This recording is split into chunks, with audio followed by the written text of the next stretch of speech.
replied. We'll now move to question time, and I call Senator Colbeck. Thank you, President. My question is to the Minister representing the Treasurer, Senator Gallagher. Minister, what changes have been made to the budget rules since the budget? Thank you, Senator Colbeck. Minister Gallagher. Thank you. And I presume that thank you, President. I presume that Senator Colbeck is referring to the Australian Financial Review article.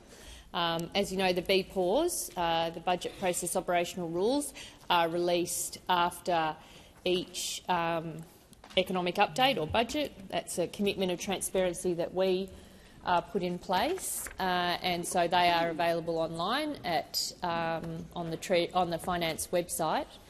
And in relation to future budget processes, we'll release them in accordance with the way that we've done after the first three. We run a very tight budget process. Prime Ministerial approval is sought to provide authority for proposals to come forward, and nothing has changed in that regard. Minister Gallagher, please resume your seat. Senator Birmingham. Thanks, President. President, just a point of order. If I heard the minister correctly, she seems to simply be referring Senator Colbeck to a website. On direct relevance, Senator Colbeck was clearly seeking to understand if there have been any changes to any of the budget rules since the budget. Is Senator Gallagher, the Finance Minister, able to clearly address that particular part of the question? Thank you, Senator Birmingham. I think the minister is clearly addressing the question, and I will continue to listen carefully. Minister, please continue. Yes, I have, and we are continuing the process we've put in place, which is we release the budget process operational rules once an economic update or budget has been finalised. So I did that after the last budget. They are on the website, and I will release the BPAWs after the next economic update, which would be presumably after my EFO. In relation, and I'm sure they're obsessed with the story in the Australian Financial Review. Yes, well, it's obsessed enough to ask a question about it rather than cost of living. But anyway, I've been clear. We run a very tight fiscal approach to the budget. We have found savings. We have reprioritised spending. We have ensured that we're paying less interest on the debt that we inherited, and we are delivering surpluses, and that is because we have a very strict set of budget process Thank you, Minister. operational the time for rules. answering has expired. Senator Colbeck, first supplementary. Thank you, President. I'll take that as a yes. Are reports in the Financial Review correct that the Prime Minister has given himself the power to unilaterally scrap budget decisions taken in the budget process? Thank you, Senator Colbeck. Minister Gallagher. Well, sorry, I didn't hear the question. I thought it was a statement. Thank you, Senator Birmingham. I'll get Senator Colbeck to repeat the question, please, and reset the clock. Repeat the question, President. Thank you. Are reports in the Financial Review correct that the Prime Minister has given himself the power to unilaterally scrap budget decisions taken in the budget process? Thank you, Senator Colbeck. Minister Gallagher. Thank you, and I appreciate the question. In terms of our approach to the budget, and the Prime Minister leads that, as he does in other areas of policy work across the government, the Prime Minister provides authority. As I imagine the Prime Minister's, well, your Prime Minister actually had ministerial responsibility for 5 portfolios, so I guess he didn't have to talk to himself about that. But the Prime Minister provides the authority for consideration of policy priorities within the government. He's always had that. He continues to have that. I think a contrast in our approach to budget management is pretty stark. You had deficits, we've got surpluses, we're paying lower interest, we paid higher interest. Please resume your seat. Senator Birmingham. Again, President, point of order on direct relevance. Senator Colbeck was asking not about the Prime Minister's authority to allow the bringing forward of new policy proposals, but instead whether the Prime Minister has given himself the power to unilaterally scrap budget decisions. Can the Minister address this question with a simple yes or no will suffice? Thank you. I believe the minister's being correct. She is entitled. I note that you repeated the question, and I think that she is exploring the Prime Minister's responsibility in relation to the budget. But I will continue to listen carefully, Senator Birmingham. Thank you, President. I know it must come as a surprise to those opposite that we run a traditional government of good process where the Prime Minister has ultimate authority. We have ERCs, we have proper process. Unlike those opposite, we know what happened under them. They didn't even get a say. Thank you, Minister. The time for answering has expired. Senator Colbeck, second supplementary. Thank you, President. I think we've had 2 yeses so far. Is it correct that the Prime Minister has made changes to give himself more flexibility in shifting budgeted funding to different projects? Why would the Prime Minister need such flexibility, and what obligations are there for the Prime Minister to consult you, as Finance Minister, of any actions he's taking to rewrite the budget? Thank you, Senator Colbeck. Minister Gallagher. There was a lot in that, Senator Colbeck. There was a lot. It might come as a surprise to you, but our Prime Minister is not the Finance Minister, and he's not the Treasurer, and he's not the Health Minister, and he's not the Resources Minister. And what else was he? And so, surprise, surprise, shock, horror, here it is, breaking news on the floor of the Senate. The Prime Minister talks to the Finance Minister about budget matters. Wow. Whoa. Guess what? He also talks to the Treasurer about these matters. There's a shock, isn't it? Because do you know what? They're three different people in our government. They're not one person, they are three different people, and you actually do have to go and speak to each other about it. So that's what happens. We run a traditional proper government process when we put our budgets together, and they are focused always on cost of living, which is what matters to the Australian people. Thank you, Minister. The time for answering has expired. Senator Ciccone. Thanks a lot, President. President, my question is to the Minister for Finance and the Minister for Women, Senator Gallagher. Government-funded paid parental leave is a vital support for many new parents in Australia. It is a proud Labor achievement introduced under the leadership of Federal Labor and Jenny Macklin back in 2011. Yesterday, this Labor legacy was extended, with paid parental leave expanding now to 22 weeks. Can the Minister please outline the aspects of the Albanese government's paid parental leave reforms and how these reforms will benefit many mums and dads in our community? Minister Gallagher. Thank you very much, President. I thank Senator Ciccone for asking this question and acknowledge the role he plays in bringing up his lovely son, who brings joy into this chamber. Paid parental leave is a proud Labor legacy. Under the Albanese government, PPL is being expanded and reformed to better support modern families. From yesterday, the 1st of July, PPL has expanded to 22 weeks. Each parent has 2 weeks of leave reserved for them, and the rest of the weeks, now 18 weeks, can be shared however those parents decide. This gives families the flexibility and choice to decide how they want to care for their children, and it certainly sends a signal to dads and non-birth parents that their care is important too, and that we want to support them to be an active carer early in their children's lives.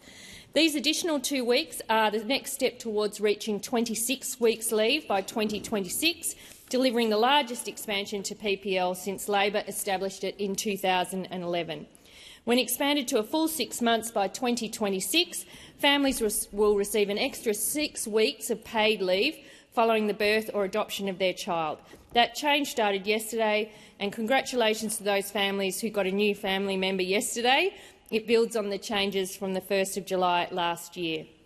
And I met a number of parents with small children, including one who was 6 days old, so unfortunately had just missed out on the extension, despite her mother's best efforts to hold on this morning, and talked to them about the role that having a government-funded PPL scheme made in terms of the easier choices for them as they're bringing up their children, including with the shared parenting and shared care arrangements that many families are opting for now. Thank you, Minister. Senator Ciccone, first supplementary. Thanks a lot, President. Thanks, Minister, for that comprehensive answer. I'm sure many mums and dads out there will welcome the government's announcement. It's unlike those opposite. It's clear that expanded paid parental leave is an important structural reform, removing barriers for many families and giving women and men more choice. Can you please explain how paying superannuation on paid parental leave will actually benefit women and support their economic security? Thank you, Senator Ciccone. Minister Gallagher. Thank you very much, President. I thank Senator Ciccone for the supplementary. Super will be paid on PPL from the 1st of July 2025. This is an important Labor reform and again demonstrates that these big changes to support women and women's economic security are only put in place when you have a Labor government. One-third of our gender pay gap can be attributed to the time women spend caring for families and interruptions in full-time employment. And as these lower earnings accumulate over their lifetime, they're exacerbating the gap between men and women's superannuation balances at retirement. Recent ATO data puts that gender super gap between 22% and 32%. Well, we on this side of the chamber don't believe that women should be penalised with financial insecurity in retirement just because they take on these important caring roles. You're paid super on your sick leave, you're paid super on your annual leave, and there's no reason why it shouldn't be paid on your parental leave Thank you, too. Minister. The time for answering has expired. Senator Ciccone, second supplementary. These paid parental leave reforms are just one example of the Albanese government removing barriers that hold women back and limit their choice. We know meaningful change means looking at every single policy area and working to fix structures and systems, not women because they aren't broken. Can the minister please outline how this government, how the federal Labor government, is working for women? Thank you, Senator Ciccone. Minister Gallagher. Thank you, President. I thank Senator Ciccone for that supplementary. Well, from yesterday, July the 1st, tax cuts for every taxpayer, for every woman taxpayer, average tax cut of $1,650. 90% of women will be better off under our plan by an average of $707. $300 off every household's energy bill, freezing the cost of PBS medicines and a pay rise for 2.6 million workers on award wages. And we know that many of those workers are women. We know that in many households it's women that put the budget together, and that these measures are going directly to support them and the work that they do, keeping their households ticking over.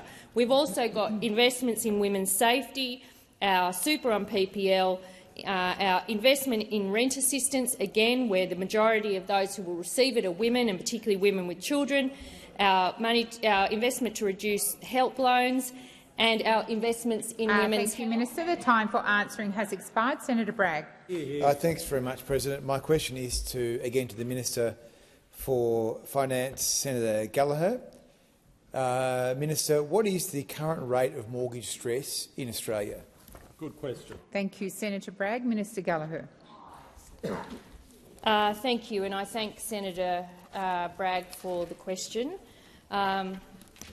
We know that Australians are doing it tough, and particularly those with mortgages. I don't think it's any surprise that would be the case after the interest rates increases that we've seen over the past, which actually started under you, which is conveniently forgotten every time this is raised by you. But that has had an impact. We take responsibility for the decisions the government makes, and we are doing that, which is why we are providing tax cuts, energy bill relief, cheaper medicines, investments to reduce student loans, our support for wage increases that those opposite consistently and repeatedly opposed, in order to make sure that households are given as much support as the government can provide them during this time, because we recognise that households are under pressure and that particularly those with mortgages, large mortgages, are feeling the impact of those. Feeling the impact of those interest rate increases. We acknowledge that, which is why our cost of living measures, most of which you have opposed, have been calibrated and targeted to support those households as they are experiencing these tough times. So we are obviously making sure we can do everything we can in a time of higher inflation that we would like. So our decisions have to be— Minister Gallagher, please resume your seat. Senator Birmingham.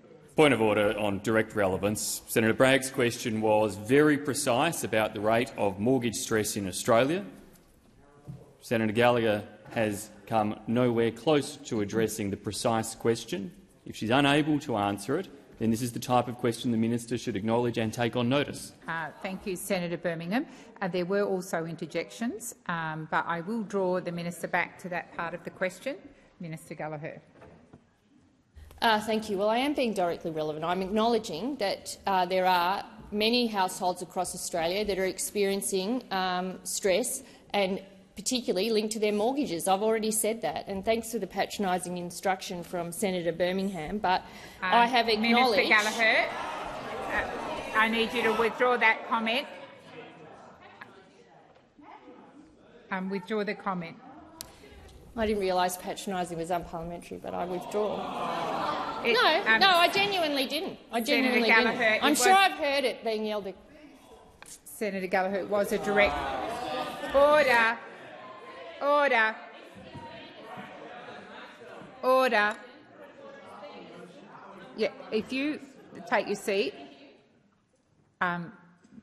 Minister Gallagher, that was a personal reflection on Senator Birmingham. So, as a personal reflection, you have withdrawn that.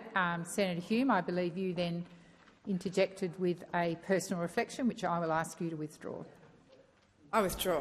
Thank you, Senator Hume. Minister, please continue. Use this time to just remind people, if they are experiencing mortgage stress, they can engage with their lender and should engage with their lender where arrangements can be made. Thank you, Minister. The time for answering has expired. Senator Bragg, first supplementary. Thanks, President. I'm not sure we got the answer to what was the rate of mortgage stress, but we'll try something else. So, the comparison website Finder found recently that 13% of mortgage holders had extended their home loan in the last 12 months. So, Minister, what guarantees can you give Australians who are already struggling to pay their mortgages and are also extending their mortgages that they won't face a 13th mortgage rate increase under Labor? Thank you, Senator Bragg. Minister Gallagher. Thank you. Well, the government has taken decisions to support households, to work hand in hand with the Reserve Bank, as they have been undertaking their tightening of their monetary policy, and our decisions are supportive of that work. That is why we are able, within the room, we've found in the budget, targeted, calibrated cost of living support to help households. Now, we acknowledge that people are doing it tough. That is clear. And the government has a serious responsibility to do what it can to put downward pressure on inflation where our decisions impact, and make sure that the decisions we take support households, which is exactly why we revised the tax arrangements. Because if we had not revised them, if we had not changed them, changes that those opposite wanted to call an election over originally, thousands, millions of workers would have missed out on a tax cut on the 1st of July. So Thank you, Minister. The time for answering has expired. Senator Bragg, second supplementary. Minister, you've just cited those income tax changes, but how much does the average mortgage holder have left from those changes after they've paid the costs of rampant inflation, high mortgage rates and sky-high energy bills, let alone the prospect of further rate rises? How much worse off are Australians going to be under Labor's so-called relief? Thank you, Senator Bragg. Minister Gallagher. Thank you. Well, they'll be better off than they would have been under you, Senator Bragg, because you're— well, that is the answer. And you have opposed our other sensible cost of living measures. Let us not forget that when it came time to vote, you all voted against the energy rebates. Just remember that. When we were trying to help households, you said no. When we wanted to revise the tax arrangements, you wanted to call an election over it. Remember that? We had your deputy leader in the other place saying that they wanted to go back to the drawing board. We had Senator Hume saying nothing's off the table. We remember when you said no to providing relief across Australian households, because we have looked at every way that we can provide responsible cost of living relief in a way that supports households but puts downward pressure on inflation, something the bank has also acknowledged. Thank you, Minister. With our energy rebates. Expired. Senator Faruqi. Thank you, President. My question is to the Minister representing the Minister for Education. Minister, your government's International Student Caps Bill is a blatant attack on international students, student choice and university independence. It is a power grab and a self-interested, politically driven approach to higher education, which will be terrible for Australia's reputation as a place to study. Not since Scott Morrison's disastrous job-ready graduates package have we seen such strong opposition from the sector, with everyone from the Group of 8 to Universities Australia to the New South Wales and South Australian governments lining up to slam the bill. Everyone I've spoken to, unions, experts, unis and students, all hate this bill. Will you dump the destructive International Students' Caps bill? Thank you, Senator Faruqi. Minister Watt. Thank you, President, and thank you, Senator Faruqi. The short answer to your question is no. And unlike the Greens political party, this government does recognise that we do need to put some caps and put some limits around the level of migration we are seeing to Australia at the moment, in particular through the international education system. I don't have the figures right in front of me at the moment, but we have seen a massive growth in international education over the last couple of years in Australia, and that is putting unsustainable pressure on the amount of migration that we are receiving in this country at a time when people are experiencing cost of living pressures and very real housing pressures. What would have helped to deal with this situation is if we could have had any bit of cooperation whatsoever from the Greens political party when it comes to providing more housing for Australians. But instead, what we see from the Greens is constant cries for more housing and then constant votes against the initiatives that we take in this chamber to try to deliver more housing. We saw that it took many months for the Greens to finally capitulate and vote for the government's Housing Australia Future Fund, which will be delivering tens of thousands new homes. And even in the last fortnight, what have we seen from the Greens when it comes to housing? We've seen them obstruct and delay and block more legislation from this government to assist people help to buy their own homes, to help renters buy their own homes, and also to encourage developers to invest in housing through our build-to-rent scheme. So the Greens want to have it both ways. They want to get out there with their social media memes and their rallies and demand more housing, but they also want to have rallies against particular housing developments at the same time as they want to have housing. They want to go out there and call for more housing when they're out on the forecourt out there in a press conference, but when they come in this room, they vote against new housing being delivered, they vote against building to rent, they vote against help to buy, and they also want to vote against measures like what we are taking with international education thank you, Minister. to put some the limits time on for migration. answering has expired. Senator Faruqi, first supplementary. Minister, you have just confirmed that your International Student Caps Bill is nothing but a racist dog whistle of a policy. Falsely, and you've done it again now, falsely conflating international students and the housing crisis and the cost of living crisis. You're punishing international students for the government's own failures. Senator Faruqi, resume your seat. Senator McAllister. Point of order. Senator Faruqi is reflecting on the minister and she ought to withdraw it.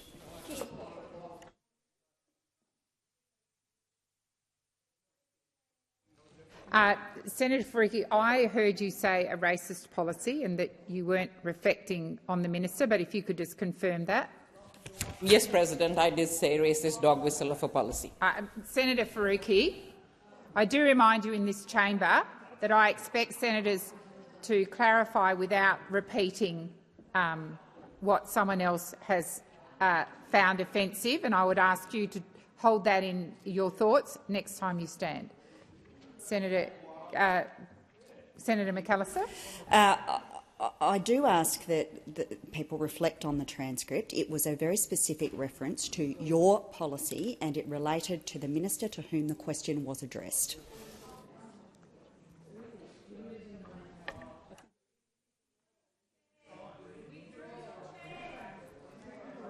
Senator Faruqi, I don't recall order.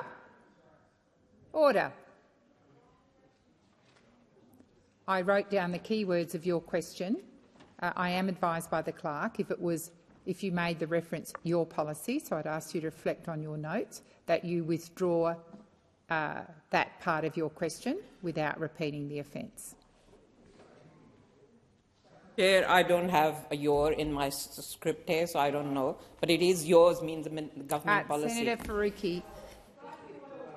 Senator Faruqi, you've indicated that you intend it to be your, so I am now going to ask you to withdraw.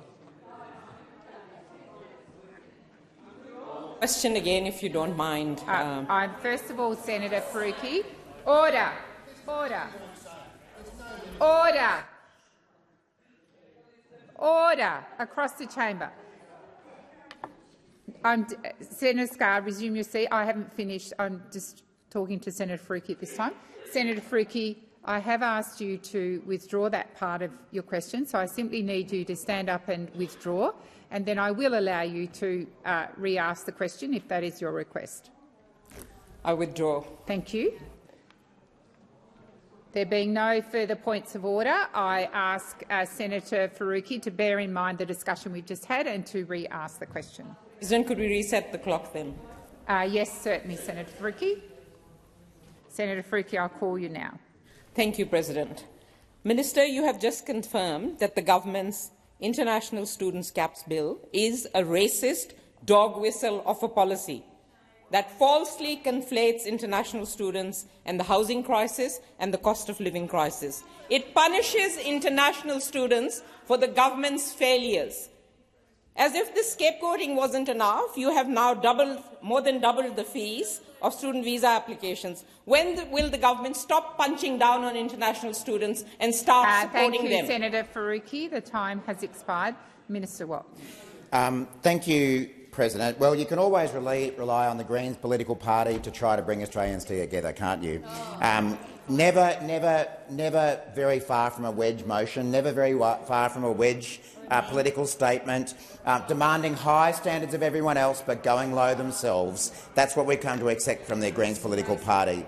Now, the reality is that international education is a huge Australian asset. It's a big asset for our country economically, socially and diplomatic, and we must protect our international education system to ensure that it remains so.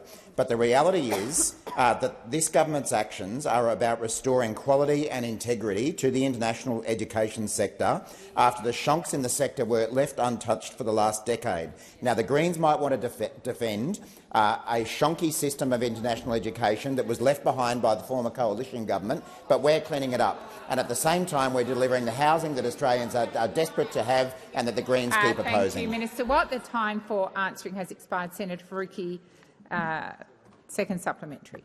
Minister, capping international student numbers will do nothing to fix the rental or the housing crisis, but capping rents will. Why won't your government take real action on the housing crisis by capping rents, by phasing out unfair tax handouts for property investors, and by establishing a public developer? Minister Watt. Minister Watt, I've called you. Yep. Thank you, President. Thank you for the Dorothy Dixer, Senator Faruqi. You know what will do something about housing shortages? What will do something about housing shortages and letting Australians into more housing is voting for Labor's Help to Buy bill. That's what it'll do. But what are the Greens doing about that? They're teaming up with Peter Dutton and the Coalition to stop that from going through. You know what will also help Australians get into more housing? It's voting for Labor's Build to Rent bill. But what are the Greens doing on that? The Greens are teaming up with Peter Dutton and the Coalition to stop that as well. And what did the Greens do when we were trying for months to pass the Housing Australia Future Fund legislation to deliver 30,000 more homes? You teamed up with the Coalition and Peter Dutton for months to stop that as well. That's what will do something about housing. Watt, I remind you to refer to those in the other place by the correct Sure.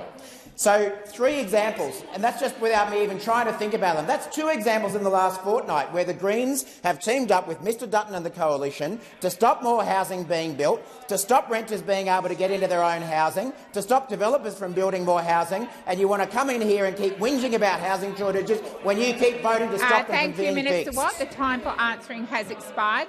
Senator Green. Thank you, President. My question is to the Minister representing the Prime Minister, Senator Wong.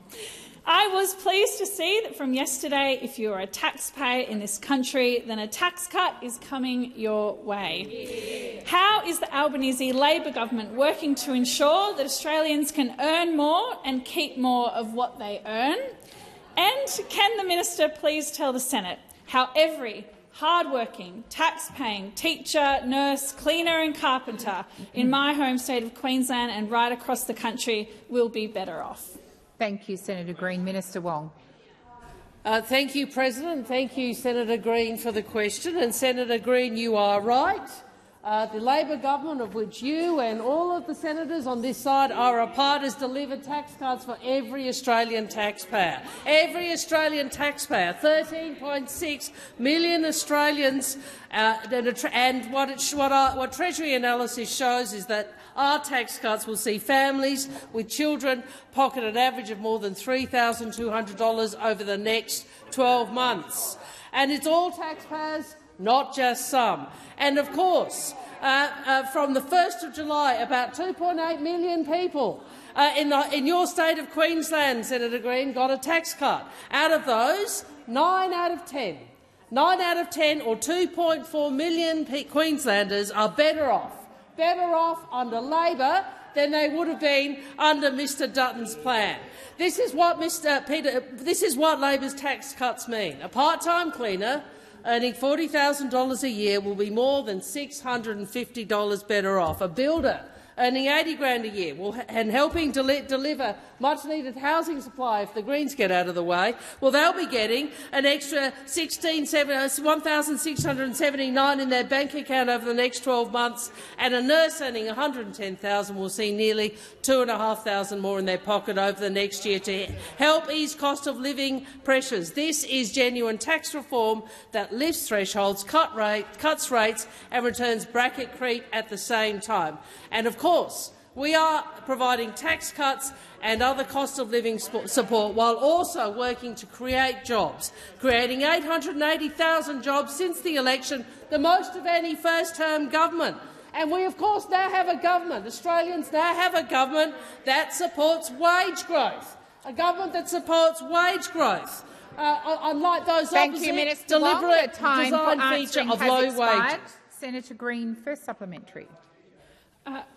Thank you, President, and I thank the minister for that response. As a proud member of the Albanese Labor government that works for all Australians, I'd like to ask the minister why the government is giving every taxpayer in this country a tax cut and not just some, as the Liberal and Nationals would have liked. Thank you, Senator Green. Minister Wong. Well, we really see— thank you, Senator Green, for the supplementary, and I think we really see one of the differences between the parties by the tax cuts that they came forward with.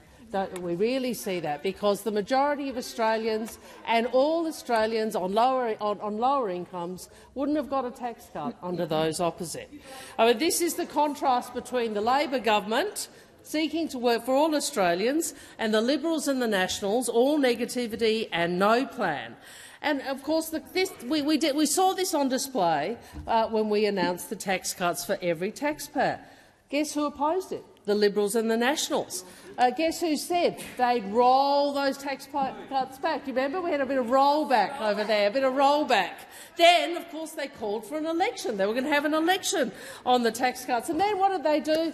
Well, they just quietly voted for them, although they were going to change them and take them to the next election. And they're not telling people what they really want. But what we do know, because this economic policy is an expression of values, we do know what they really think. Expired. Senator Green, second supplementary.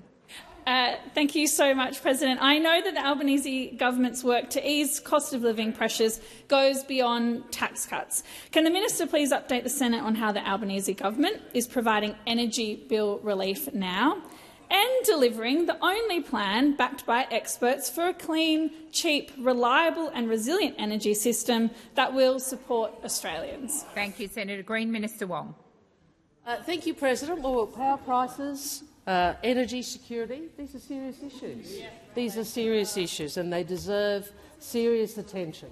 They deserve serious attention and a plan, a real plan.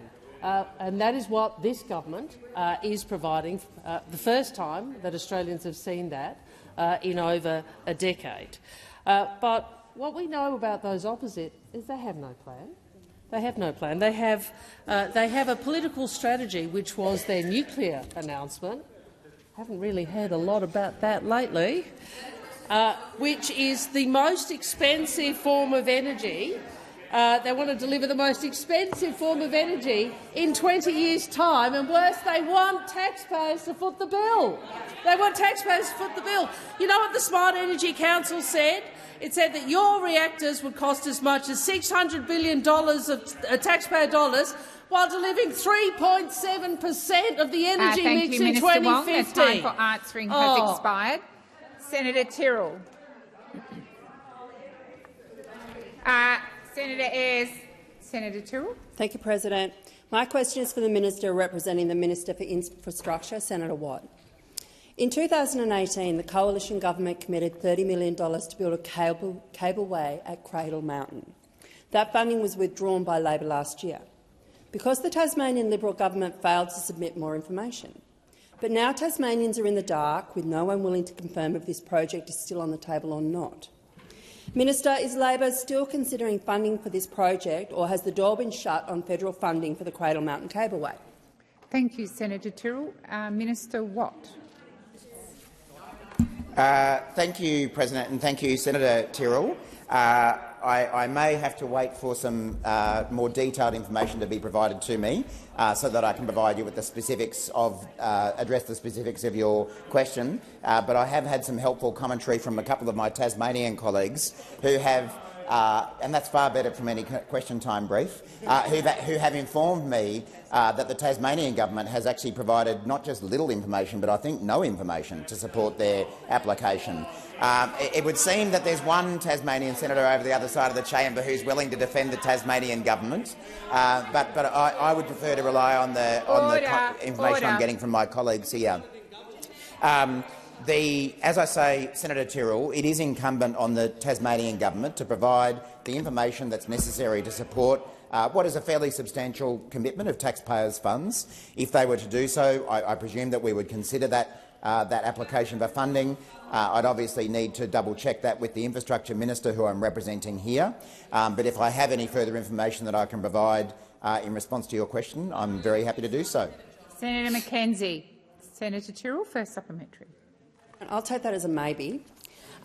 In a media release on the 26th of February 2018, the now Prime Minister, Anthony Albanese, said Labor would invest $15 million to improve facilities at Cradle Mountain.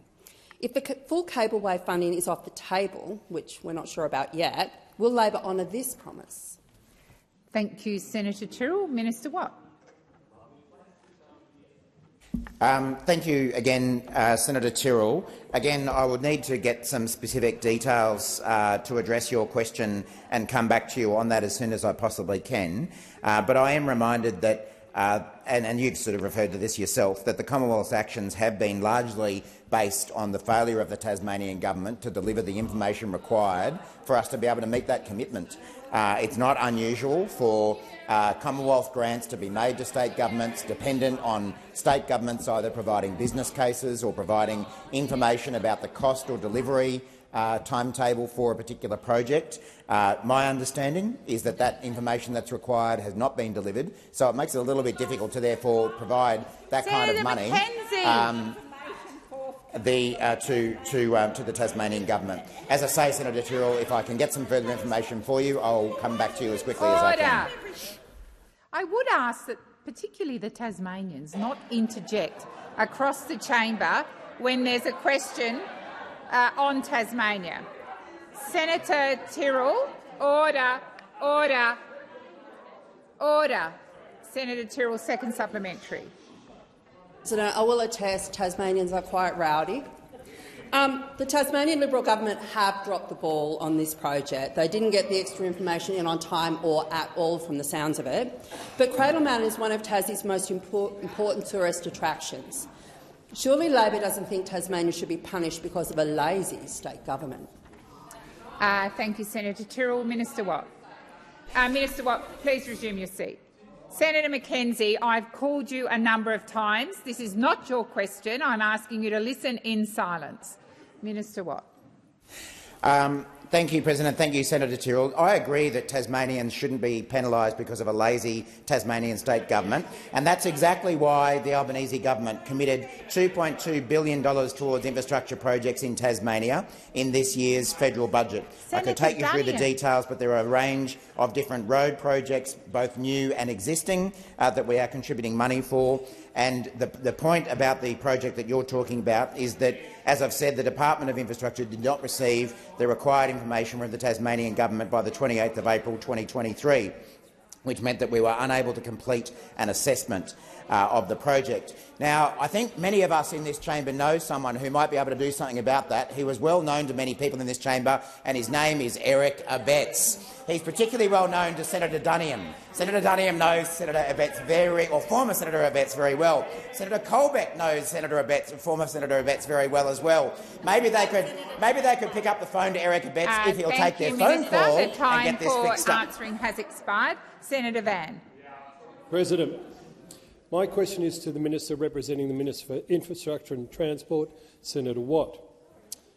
With the government passing the new vehicle emissions standard recently, and I applaud its ambition to reduce emissions, however, according to industry, there is an unintended consequence that will result in fewer complying vehicles, not due to an unwillingness of the industry, but due to the lengthy approval process that new vehicles must undergo to be registered on Australian roads.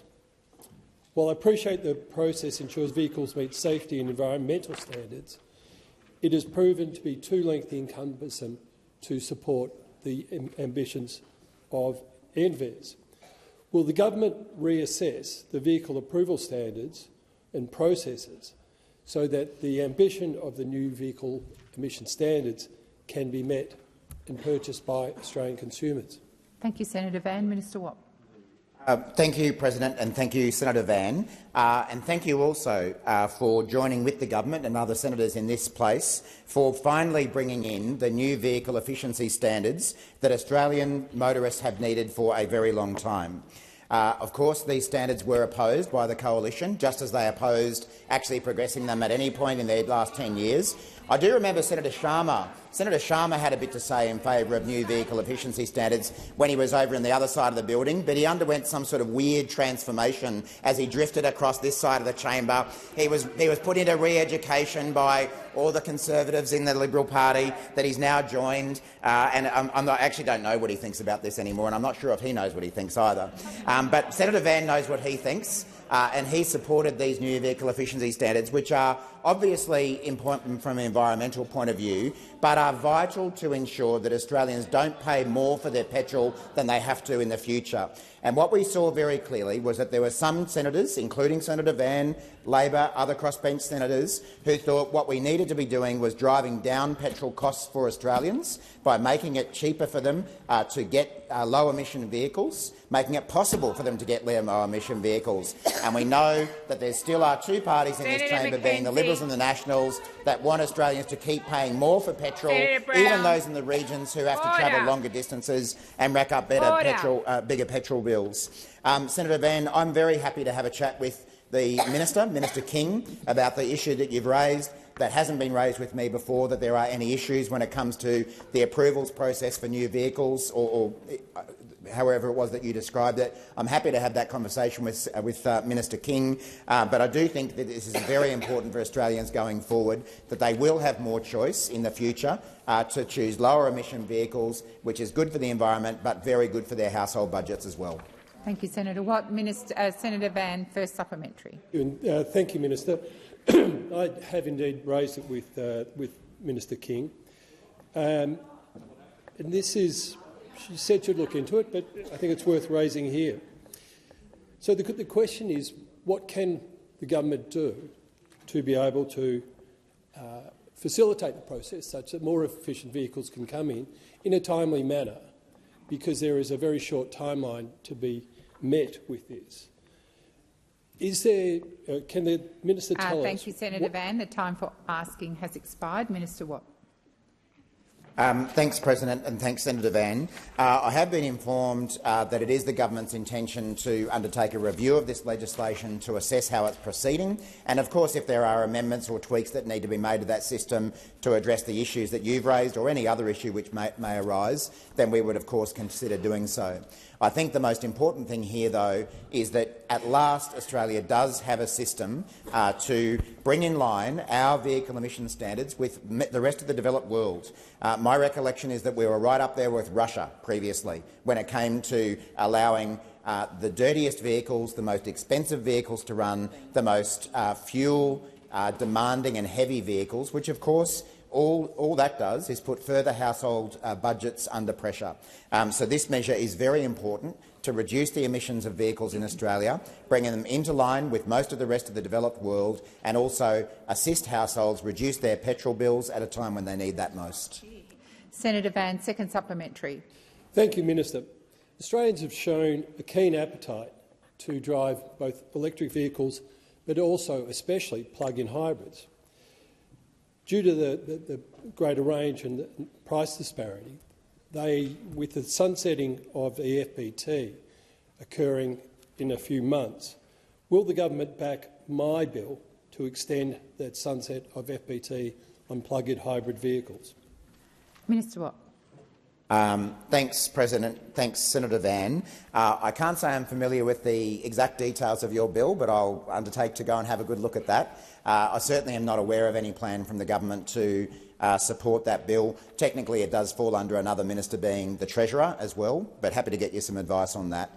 But it's very clear that this government wants to support the introduction of as many low-emission vehicles into the Australian fleet as possible. We obviously do have a range of tax incentives in place already to assist Australians take up lower-emission vehicles than we've seen in the past.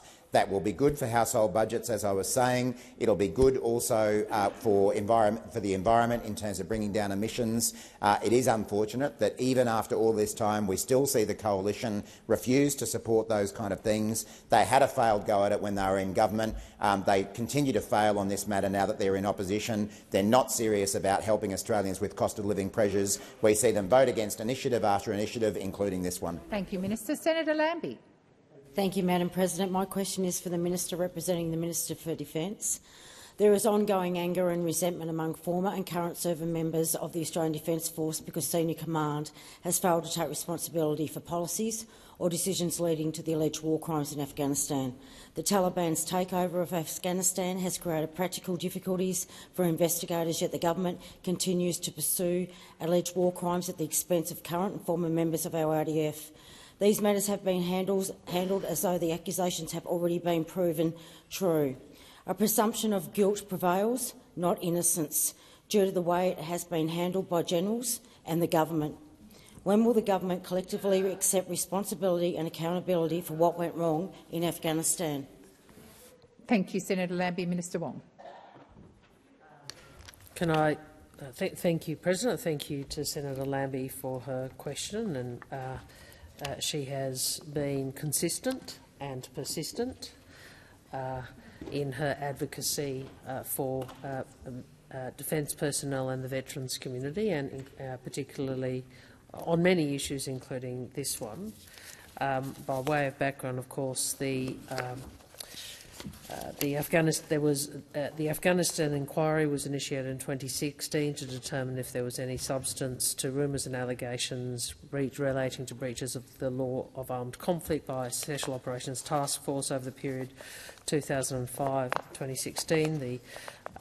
The matter is being dealt with, was dealt with through both the IGADF and is also being dealt with through the Office of the Special Investigator, and I'm advised the next court mention for the first charge brought by the Office of the Investigator is scheduled for 2nd of July 2024. I'm also advised that the Defence Department has implemented the required actions to close 139 of the 143 inquiry recommendations, and that the Office of the Special Investigator is continuing its work. In relation to the IGADF, and I don't know if the senator wants me to go to this, but I know that she's raised this also publicly, including today. I know that the senator has sought an audit of the efficiency and effectiveness of the Inspector-General of the Australian Defence Force.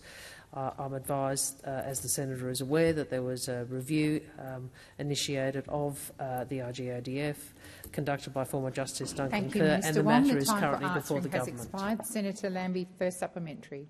Thank you. To date, how much of taxpayers' money has been spent from the start of this to where we are today? Thank you, Senator Lambie. Minister Wong. Senator, to clarify, I don't have the detail of that, but in order to get advice on it, can I just clarify, I assume you mean from the commencement of the inquiry, or are you suggesting different in relation to the Office of the Special Investigator? So perhaps if you can clarify that. I don't have those full details in front of me, but I'm very happy to ask the Defence Minister's office to provide you with an answer on that. Senator Lambie, second supplementary. Madam President, the Chief of the Australian Defence Force, Angus Campbell, provided advice to the Minister last year about the issue of command accountability, including the possibility for senior commanders to be stripped of honours and awards. However, the government is dragging its feet and refusing to take action to restore integrity and trust in the Australian Defence Force. In the last 12 months, how many letters has the department received from current and former members of the Australian Defence Force demanding to revoke the Chief of Defence Force, Angus Campbell's Distinguished Service Cross? Thank you, Senator Lambie. Minister Wong. I think, Senator, there were two aspects to your question. First, in relation to command accountability, it is the case commanders can be held criminally responsible for being directly, indirectly or knowingly concerned in or party to the commission of a war crime. This would be a matter for the Office of the Special Investigator.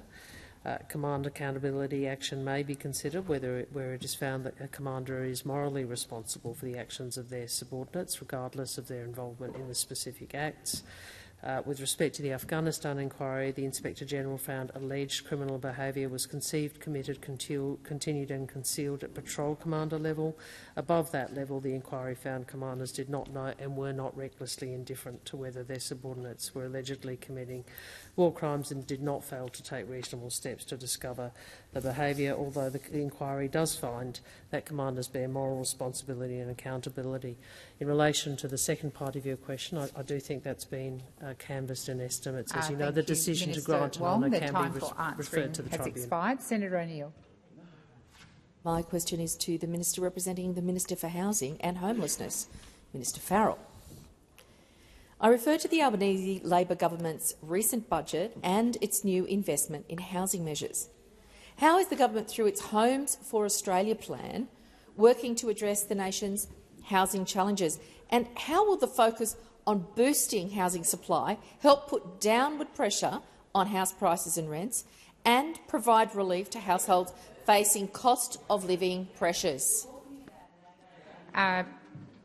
Minister Farrell. Thank you, President, and I thank Senator O'Neill for her ongoing interest in the issue of housing and homelessness.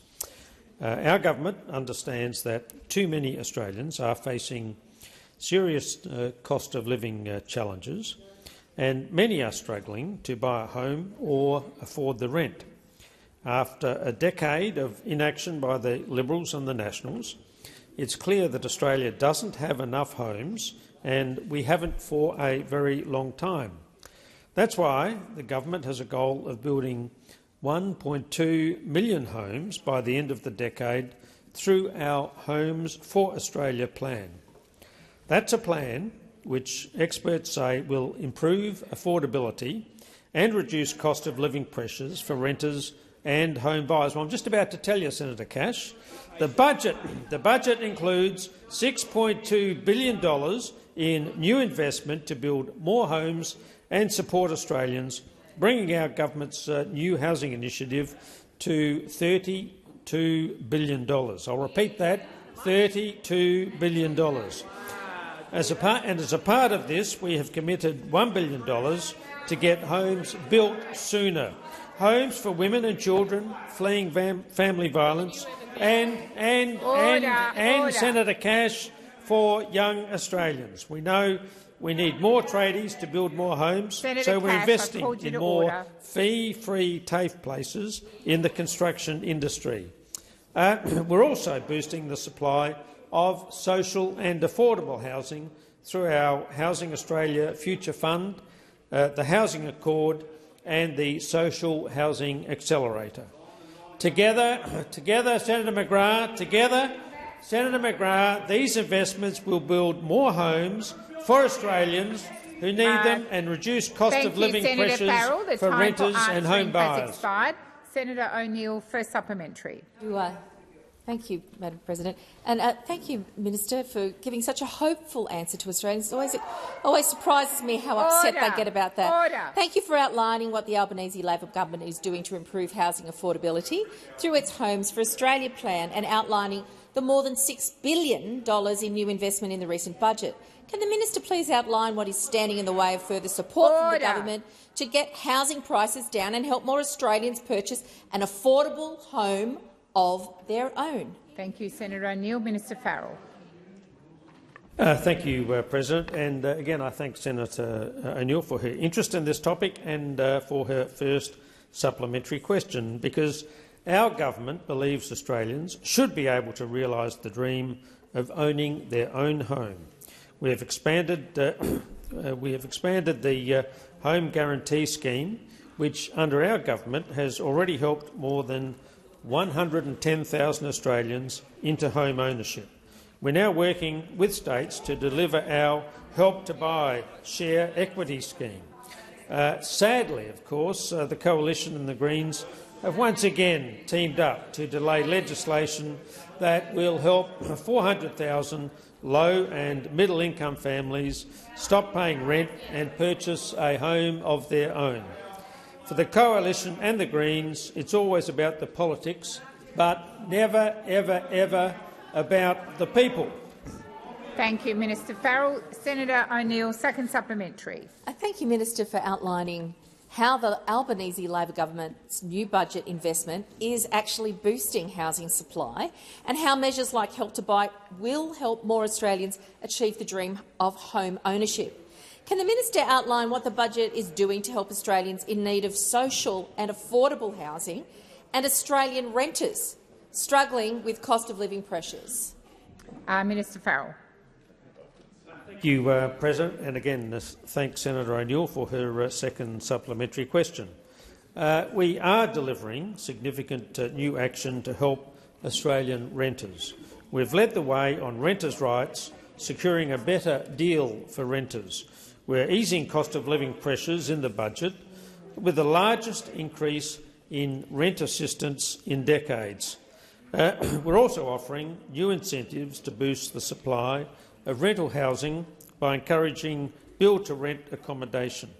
And once again, the Coalition and the Greens are standing in the way. They stood in the way of more social housing by delaying the Housing Australian Future Fund.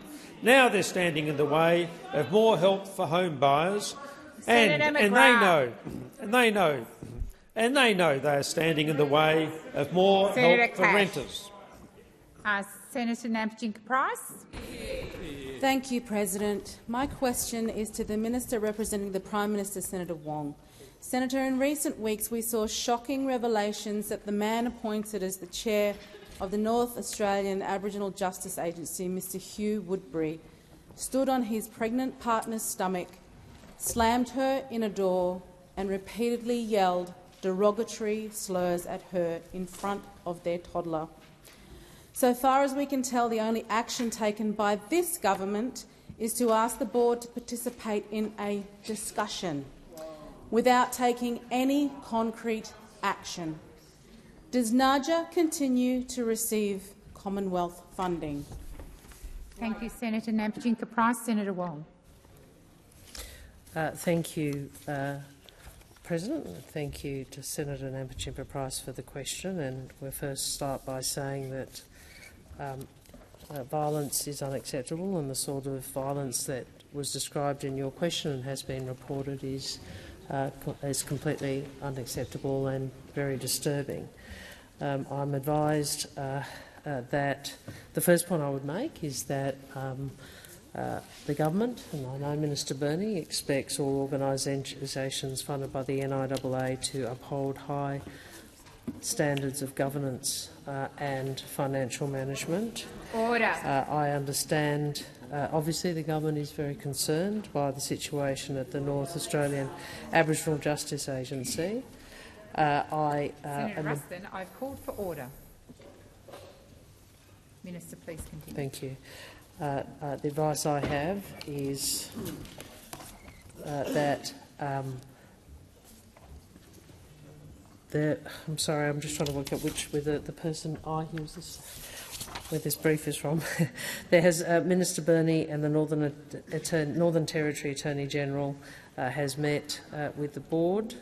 It is critical that the board ensure that Aboriginal people that need services from NAJA get them.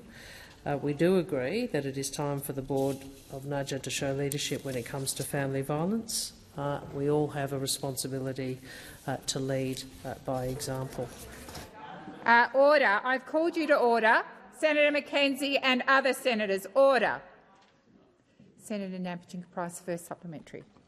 Thank you, President. The board continues to defend the chair. However, does the government agree with the Labor Northern Territory Domestic Violence Minister Kate Warden, who said that it was totally inappropriate for Mr Woodbury to lead NAJA and said that it was a matter for the federal government to intervene? Thank you, Senator Nampijinka-Price. Minister Wong. First, if I could just correct something I said in my first answer. What I should have said was that the Attorney General has met with Ms Burney and the Northern Territory Attorney General in relation to this matter. The advice I have is that the view of the Attorney General is that the board needs to show leadership when it comes to family violence, that we all have a responsibility to lead by example, and in relation to funding, I'll take the Senator Ruston's interjection. The expectation of the government is that all organisations funded by the NIAA are to uphold high standards of governance and financial management. I think Senator Ruston. I think the question the NAJA board should answer is whether or not they are doing so. Thank you, Minister. Senator Order. The senator is on her feet. Order. I invite other senators to make a contribution at some other time, not question time. Senator Nampijinka-Price, second supplementary. Senator, NAJA is an organisation that's been badly mismanaged. It's failed to deliver. It's stopped taking criminal cases in Alice Springs. It's an organisation that repeatedly took a taxpayer-funded trip to Darwin against legal advice. It is an organisation that has had its most senior female executive resign, and as we learned last week, it's an organisation that was found by the federal court to have unlawfully sacked its former CEO after she raised allegations of corruption. Will the government step in and take responsibility for an agency that receives federal funding? The time for asking has expired. Minister Wong.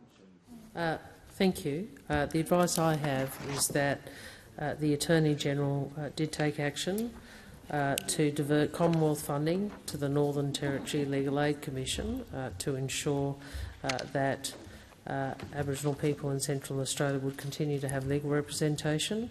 The advice I also have is that as soon as concerns about financial management and governance at NAJA arose, the NIAA put a grant controller in place. Since December 2023, the grant controller has been receiving all NIAA funding to NAJA to ensure it is used appropriately. I'm also advised that the NIAA has issued NAJA with a breach notice under its funding agreement with a response required by mid-July, which I think deals with the issues you raised. And on that basis, I ask that further questions be placed on notice. Thank you, Minister. Senators, Senator Hanson-Young asked me privately to review the tape on the giving of leave to Senator Ayres shortly before the 2-minute statements. as Senator Ayres sought to leave a motion about the routine of business. I have checked the tape and can confirm that I did initially indicate that leave was denied. It was my mistake to then subsequently take a subsequent call of yes. For that, I apologise. Because leave was not properly granted, the Senate should take it that Senator Ayres was not authorised to move the motion. There is therefore no deferred division in respect of the matter proposed by Senator Ayres. Minister Wong. Again, seek leave to move a motion relating to the consideration of the Fair Work Registered Organisations Amendment Withdrawal from Amalgamation Bill 2024. For the information of the Senate, this is substantively the same matter Senator Ayres attempted to move prior to 2-minute statements today. If this motion is passed, it would have the effect of, if the substantive motion is passed, it would have the effect of bringing on the Fair Work Registered Organisations Amendment Withdrawal from Amalgamation Bill 2024 immediately, and questions on all remaining stages being put. Is leave granted? Yes.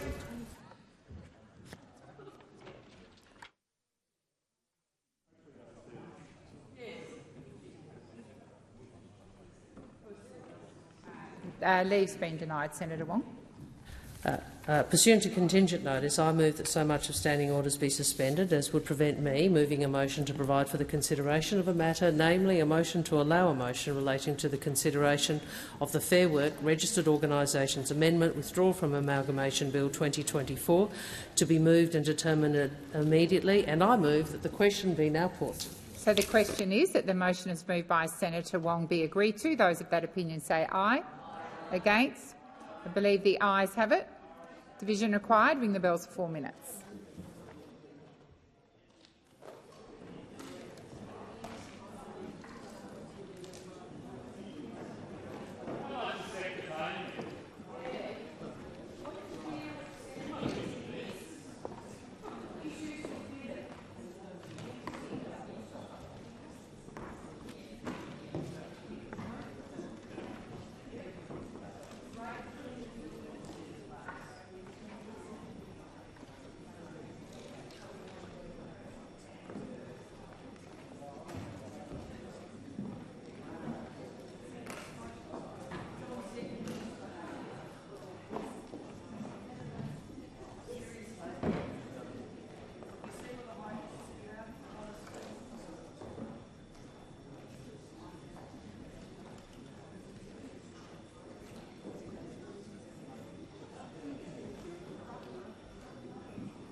Lock the doors. So the question is that the question be now put on the motion to suspend standing orders. The ayes shall move to the right of the chair, the noes to the left. I appoint Senator Urquhart as teller for the ayes and Senator McKim as teller for the noes.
Order. There being 35 ayes and 10 noes, the matter is resolved in the affirmative.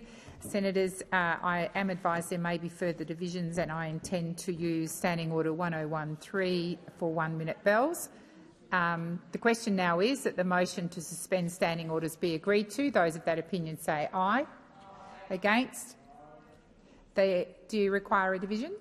Division required. Ring the bells for 1 minute.